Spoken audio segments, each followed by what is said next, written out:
All right, we're at the helm now. We're gonna learn how to start and control your houseboat. So here's your key switch right here. First thing I would do is your first turn to the right. You're gonna hear a beep. That's basically let you know that you have ignition power. And then go ahead and start the outboard. The outboards are very quiet, so if there's a lot of noise in the cabin, you may not be able to hear it. But if you watch your RPM tach, you'll know that the outboard is running. So steering wheel, pretty self-explanatory. And then here's your shifter and your throttle. So the main thing with the shifter and the throttle is you do not want to get very quick with this. You just want to take small steps. So when you're going from neutral to forward, back to neutral, and then neutral to reverse, you always want to go nice and slow. You never want to go all the way down or all the way back. You want to, if you're going into forward, go forward. Let the outboard engage into gear before you give it throttle. When you're coming back and you need to go in reverse, again, let it get into reverse before you're giving it actual throttle. So the idea there is if you get too quick with this, you could screw up our linkage on for our outboard controls, and you could disable the houseboat. So basically going into forward, you just put it into gear, give it about a second before you give it throttle, and then you're just going to work the throttle up nice and slow. And you're watching your RPM tach until you see the motor start revving up.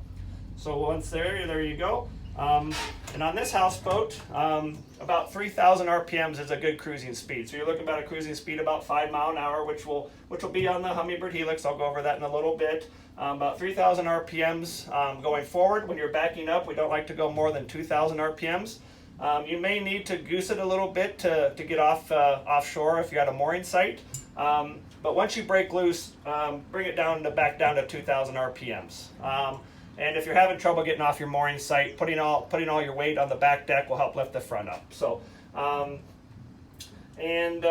there is a button here on the side of the shifter. It's our fast idle button. Do not touch that. If you push this in and go forward, basically what you're doing is the motor's not in gear. It is revving the engine up, but the propeller's not spinning. So basically, do not touch the fast idle button. You do not need to use that ever. So again, there is no trim controls at the helm. That's only back at the outboard.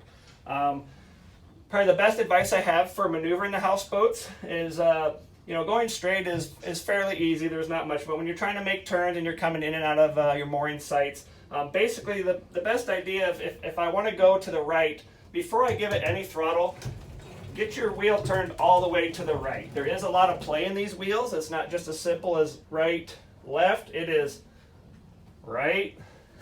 It takes a while. So the main thing is you want to have the direction of your outboard where you want to go before you give it throttle.